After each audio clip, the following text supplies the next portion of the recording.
featured in a short. Hello and welcome to Feature in a Short. My name is Justin Joseph Hall, director and editor of Four Wind Films. Feature in a Short is where movie makers present, watch, and discuss cinema. In this podcast, we are featuring documentary producer and director Ellen Goosenberg Kent, who I have had the pleasure of working with briefly on a project. I love her stories because they're always structured incredibly, and they follow people that you wouldn't normally hear from that are facing incredible odds against political systems. You're going to hear she chose two films where people become activists against authoritarian governments. Ellen is incredibly driven, and you'll hear the thought that goes into documenting people who struggle against people in power. Both films tonight were graciously screened by MTV at Nitehawk because they make amazing food and have the perfect ambiance for an intimate filmmaking experience at the cinema. Our first film is Anastasia, a film about a Russian activist, and here is what Ellen had to say about Anastasia. Thanks, everybody. Just quickly about my own journey. I started out as a journalist. I was in a TV newsroom, and I had a chance to make my first documentary, and it was about Prince Charles, now King Charles, and his wedding to Diana. It was so electrifying, and I thought this is the best gig in the world. And I like to say that that was before documentaries were cool. But now documentaries are essential. And they're essential in countries where there is no freedom of the press, like Russia, and in countries that are war-torn, and we don't always get the full story, and we certainly rarely get the human story of the people on the ground and what happens to them in the aftermath. Anastasia is a short film which is made by Sarah McCarthy. She's Australian, but she has relatives in the Ukraine. They were making the film at a time when Putin was arresting a lot of oppositional politicians and journalists. Anastasia, who's the subject of the film, was on the Russian intelligence want list. The cinematographer also spent 3 months in detention because he had made a film previously that the government didn't agree with. There's a couple of things I pondered, and maybe it's something we can talk about after. Is it worth the sacrifice that people make when they decide to stand up in countries that are authoritarian and when it's dangerous? And if there were no Anastasias in the world, what would be different? So anyway, let's talk about that after, and I look forward to it. And after the screening, we had a short discussion about the movie. When we were getting ready to go to Afghanistan, which the regime there is also untrustworthy. Certainly at the time that we were getting ready to film the Taliban, there were many, many incidents of terrorism. When you go to a place like Russia, where you know that you can be arrested at any moment for any reason, and they can keep you for as long as they want, and it doesn't really matter, there are all kinds of things to think about. You definitely need safety protocols, and you need all kinds of kidnap and ransom insurance and things that you can't even believe that you're thinking about. And if you're bringing a crew, you're taking responsibility for their lives. So there are also check-ins every day from secure phones and phone numbers, so that if you don't hear from somebody, then you have a fixer or somebody on the ground who can investigate. You always need to have a fixer or somebody in the country that knows how to operate there and has relationships with people in the government. Sometimes you need to have a minder. Minders have all kinds of instructions about what you can and can't shoot. When we were filming The Girls in Afghanistan, safety was the primary consideration, and we agreed to shut down any situation where there was any kind of danger at all that anyone perceived for any reason. We ended up having to cut a scene because people are left in Afghanistan and are in danger. Not everyone was able to be evacuated. And so you really have to think about, even though the subjects of the film may be safe, anyone that they know, anyone that they worked with, any of their family members, extended family members are in danger. It always helps to have as many people working on your crew who are from that country, because they understand the customs, they understand the body language, they know when there's danger, they feel when the wrong kind of vehicle is sticking around for the wrong reason. So, this is stuff you have to think about. And then, at the same time, their voices wouldn't be heard, their stories wouldn't be told, you wouldn't feel their humanity if we didn't make these films. And so you can't ever convince someone to be a subject of your film. It has to be something that they want and that they believe in. And it's part of the risk they take. I mean, they take a risk just doing what they do, just being who they are every day.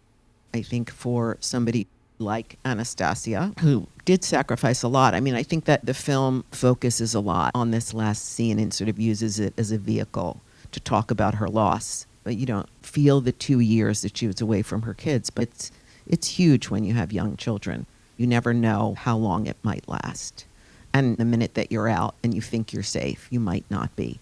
I have a friend who's from Russia, and this reminded me of a film that she talked about. It's called Leviathan, and it's a feature narrative. It just goes through how the government just takes away somebody's land and they can't do anything about it. And that just seems like the government has absolute power. And to be able to stand up and speak against the government when you know that those things can happen, because in Russia, it doesn't matter if you're just a normal person going about your own business, the government can take over what you're doing. And so they have to choose to be in the documentary, and that you need to get their permission. But in a way, if people like you aren't doing this kind of work, if this film isn't made, then they also don't have the protection afterwards if nobody knows about it. And there has to be so many more people that don't get a documentary crew to follow them that are going through this than there are people to document it. What do you think these films do as protection for folks like this? I mean, once somebody has become somewhat of a public figure, once they're known internationally, you might think that a government might think twice before retaliating against them. I don't think that these films protect activists. I think that they amplify their voices and they engage public opinion and ideally engage us as citizens and voters to decide what kind of leaders we want and what we're going to fight for, where we're going to put our money or our time. I think that's what documentary films do. Interesting that they didn't say where she went. I found that interesting. Yeah. And I think that's purposeful, right? Speaking to that point, Russia assassinates people outside of their borders. And I think that was purposeful, right? To protect Well, I think it was purposeful, but it's been disclosed that she's in Lithuania now. The film was done to shine a light on what was going on in Syria. With that, Ellen presented her feature film, Afghan Dreamers, presented by MTV and Sheila Nevins. And Afghan Dreamers is a film that really summed up the U.S. sentiment of the Afghan war for me. You see young women coming through and how the U.S. decided to end their involvement in it. And you feel the social ramifications of that. But here's Ellen presenting. Afghan Dreamers is a film that I was lucky to be involved with from the beginning. I remember hearing about this group of girls, an all-girls robotics team that was prevented from coming to this country because they couldn't get a visa. They had been invited to an international competition, so there were teams from all over the world that were able to participate. This was happening in Washington, D.C. It was in 2017 during Trump's reign of terror. And these women were told that they couldn't get a visa. And the international outcry was so loud, and so many members of Congress stood up and said, these girls are not to be feared. These are precisely the kind of people we want to have in this country. They're here for a peaceful competition. So the decision was reversed, and they were able to come, making Trump look like a hero. I had no idea what happened to them after that. I lost track of them. I wasn't involved in filming them when they came to this country. And I forgot about the story, but not really, because it was in the back of my mind. And then, miraculously, I had an opportunity to make this film, because when they were in this country, they met some folks who had the wherewithal to fund a film about the team. When we began it, I thought it was going to be a very uplifting story, and it is. But they also took tremendous risks. During the film, we served typical Afghani dishes, sheer chai, an Afghani salad, and Kabuli pala, which was absolutely mouth-watering. Nitehawk chefs know how to do it right. After the screening of the feature, here was the discussion. This is so fantastic and so compelling and heartbreaking. A lot of time was passed between the beginning of the film and following the girls until this time. So how do you know when you're doing a film like this, like where do you begin? Where did you begin? Like the time frame, and how did you capture the past, and then how did you continue? Great question. So we were not there in 2017. They had this opportunity to come to the United States and didn't. We were lucky that a very talented filmmaker was filming them at the time, and he was not able to raise the money to complete the film, so he had it in the can. We got involved in the film in 2019. We actually entered the film as they went to Dubai. That last competition that they had as high school girls, and the one in which they did not do well. And that was where we began our filming. So everything before that is archival or was filmed by someone else. Once the girls landed, these girls wound up in Dublin. Our team was involved in trying to get them out of the country, but they had already made other arrangements. So we ended up helping get some of their families out. They were lucky to be sponsored by a musician and activist in Ireland. So that's where our girls went. Subsequently, one of them got into a college here in Missouri, Samaya. The new girls who joined the team, none of them are in this country. They're all in Dubai. A lot of the families are here in this country, but the girls are not reunited with their parents. And, you know, that is a really tough thing. And actually, we've tried to get the other girls who are in Dublin to this country, and we can't get visas for them. I don't know why. It's a very strange thing, because you would think that these girls are exemplary and they have a lot to offer this country and their families are here anyway. But unless they get into colleges here, they won't get visas. I think the government is concerned that they'll blend into the population and they'll be here illegally, and they don't want to encourage that kind of thing. Samaya came to Woodstock when we showed this film. She was very emotional, and these girls are traumatized.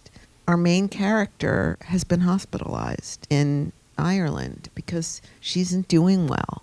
We feel like these girls are lucky. You know, they've had these opportunities, they've had these international experiences, but it is hard to fathom what they've been through.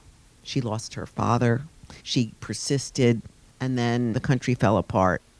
What is your target audience? What is your dream vision of how this film would come about into society? Oftentimes, the very countries where you want to show these films won't let you. So there's absolutely no chance that this film will be seen in Afghanistan. And so how do we put pressure on the Taliban, let's say, to open up schools for girls? There will not be a next generation of girls that will be able to learn this stuff, not unless they decide to open the school. So Samaya testified at the UN, and she has tried. She's the only one in this country who is able to come to the UN, and they had her in front of the Security Council, and she was saying it's been 400 days, and the United States has utterly abandoned us, and so has the rest of the world. What are you going to do? Are you really going to turn your backs on the young people, and especially the girls and women in Afghanistan? And, you know, the political calculus might be that we have other places to be advocating. I think it'll probably fall to the next president to make a decision about what to do, but I don't think Biden is doing much. We also took all of our contractors and everyone out who would have supported the Afghan troops to be able to at least put up a half-decent fight. They had absolutely no support and almost no weapons. It's kind of a national disgrace. The organization that we co-presented the film with is doing everything that it can. They were based in Herat, which is where the girls were based. They had to evacuate the country, and they're sort of working from outside to see what they can do and to see what kind of influence they can have.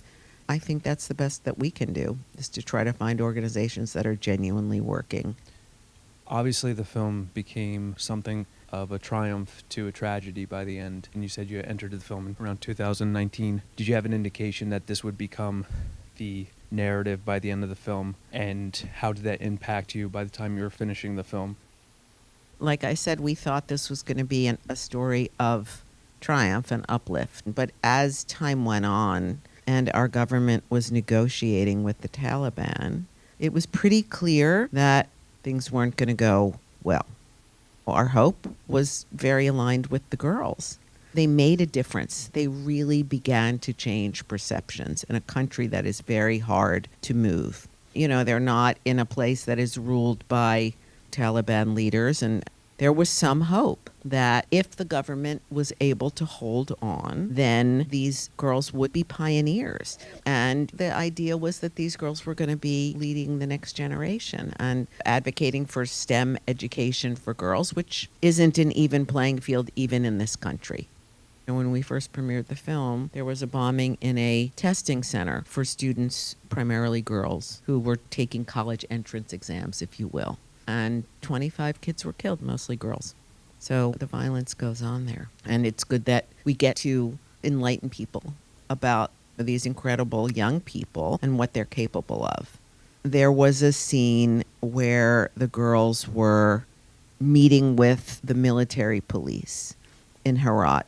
It was a conversation. They wanted to learn about the kind of robots that the country might benefit by having. In the course of that conversation, of course, we were seeing the faces of all of these military police. You know, it's hard to know which of them might be evacuated and which of them might still be stuck in the country. But anyone that was in that scene who might still be in the country is potentially in danger. So that scene had to go. But what was heartbreaking for me in that scene was that the military police was struggling because they didn't have the technology that they needed to detect and dismantle mines. After all of the years of American involvement there, wouldn't you think we would have trained them and given them the technology to be able to dismantle mines? And the answer is somehow we didn't. The girls are resilient. It's my hope that they'll get a chance to have their education internationally and one day return to Afghanistan and be the kind of leaders that they dreamed of. Thank you to our sponsor. Emanuele Mengotti is an Italian-born filmmaker who, after winning the green card through the lottery, moved to the U.S. to discover whatever happened to the American dream. His documentaries are part of the new Italian wave of cinema del reale.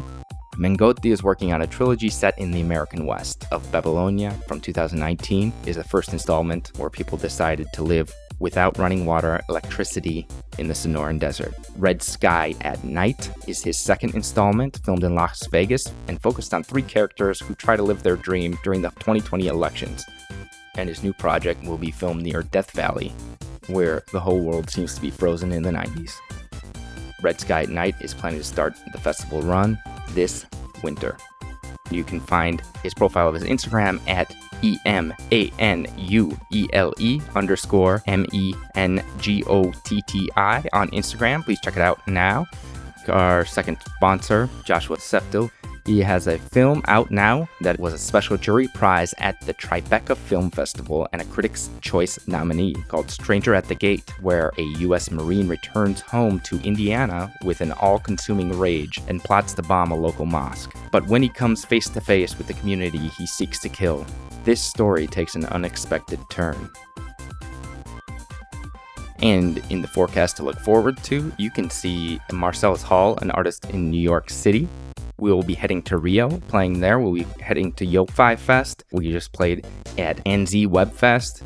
Thank you for Ellen Goosenberg Kent for coming out. Thank you to Nitehawk and their events manager, Chanel, who made our first public showing in New York run smoothly. Thank you to everybody who made this podcast possible. Our editor, Billy Joel Leitonen, Piper Worley, who helped us, took all the photos at the events and did ticketing, Chanel at Nitehawk Events, MTV Documentaries, Laura Davi for letting me get out from watching the kid for a night, Brian Trahan, our sound mixer, and sound assistant Hans Bilger. The theme song for Season 6 is Getting It Done by Kevin MacLeod, found at incometech.com. That's all for Feature and a Short. Our next episode will be on a request from a listener like yourself. What do you want to hear more of? Write us at info@fourwindfilms.com. Follow us on social media. Write us there. That's FOURWINDFILMS. My name is Justin Joseph Hall, award-winning director and editor. I'll talk at you soon. Peace.